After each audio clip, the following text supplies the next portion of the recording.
Hey friends, welcome to my channel. तो आज का हमारा टॉपिक है हाइड्रोजन बॉन्डिंग, जो ऑर्गेनिक केमिस्ट्री का है और जो कि बीएससी फर्स्ट ईयर से है। यूनिट फर्स्ट का टॉपिक है, तो बहुत अच्छे से इस टॉपिक को समझेंगे, आता है हर बार।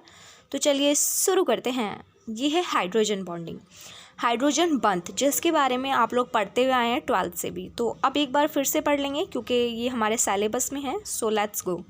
इस प्रकार की बंध का प्रतिपादन सन 1920 ईस्वी में लैटिमर तथा रोड बुश ने किया। मतलब जो हाइड्रोजन बॉन्ड है, ये पता किसने लगाया कि हाइड्रोजन बॉन्ड नाम की भी कोई चीज़ होती है। ये पता लगाया किसने? लैटिमर और रोड बुश ने पता लगाया।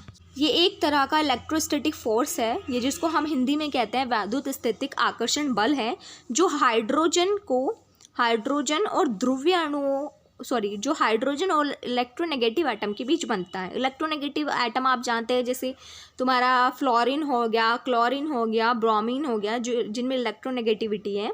इलेक्ट्रोनेगेटिव और हाइड्रोजन एटम के बीच बनता है, ठीक है। ध्रुवीय अणुओं में एक अणु का आंशिक धनावेशित हाइड्रोजन एटम दूसरे अणु के आंशिक ऋणावेशित परमाणु को स्थिर वैद्युत बल द्वारा आकर्षित करता है।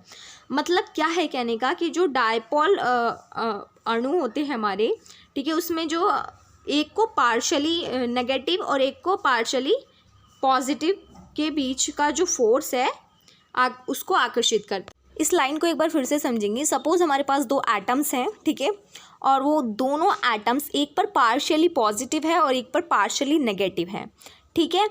वो क्या होता है, उन दोनों को एक दूसरे से बांधने के लिए एक फोर्स होता है। वो कौन सा फोर्स होता है? स्थिर वैद्युत बल, ठीक है। उन्हीं के द्वारा वो एक दूसरे से आकर्षित होते हैं और इस आकर्षण बल को ही हम क्या कहते हैं? Hydrogen bond.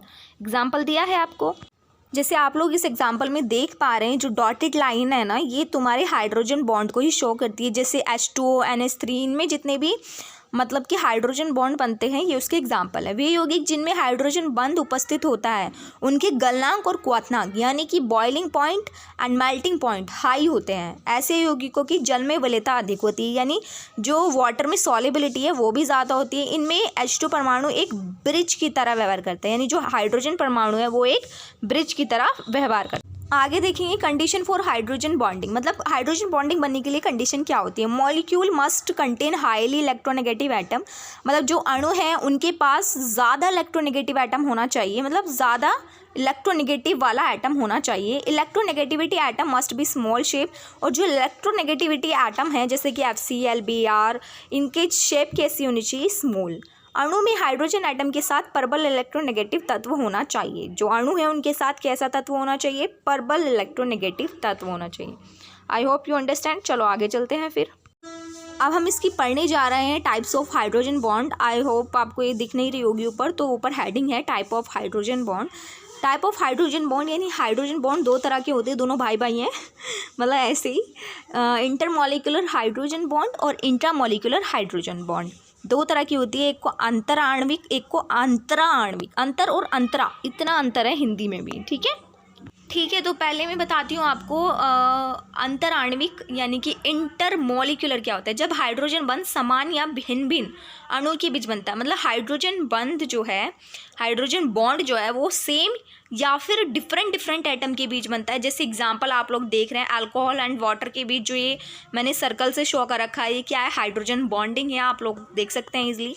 और सेकंड इस तरफ क्या है हमारा? इंट्रामॉलिक्यूलर यानी कि अंतरा, जब हाइड्रोजन बॉन्ड एक ही अणु के बीच बनता है, मतलब एक ही अणु होता है उसी के बीच हाइड्रोजन बॉन्ड बनता है, उसको क्या बोलते हैं हम? अंतरा आणविक। जैसे आप लोग ये दो एग्जांपल देख रहे हैं, नाइट्रोफिनॉल और ऑर्थोनाइट्रोफिनॉल का, दोनों में मैंने ये सर्कल से डॉटेड लाइन दिखाकर हाइड्रोजन बॉन्डिंग दिखाई है।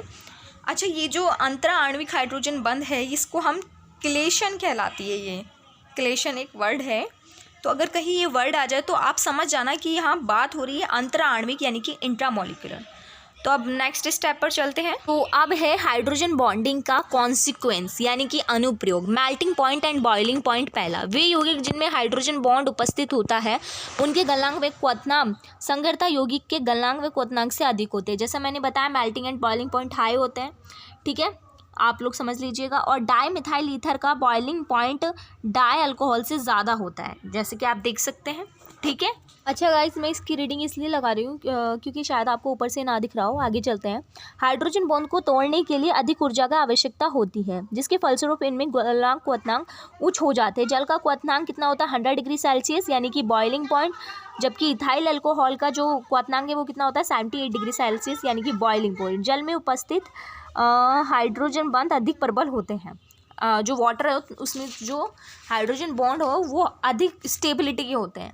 ठीक है। सॉल्युबिलिटी पर भी निर्भर करता है। वे यौगिक या पदार्थ जिनमें हाइड्रोजन बॉन्ड उपस्थित नहीं होते एग्जैक्टली उनमें क्या होता है, वो जल में अविलेय होते हैं, यानी इनसॉल्युबल होते हैं, जैसे मैंने बताया। तथा वे यौगिक जिनमें हाइड्रोजन बॉन्ड उपस्थित होते हैं वो सॉल्युबल होते हैं। ये मैंने आपको पहले भी कंडीशंस में बता दिया है कि वाटर के लिए क्या है और उसके लिए क्या है। ठीक है।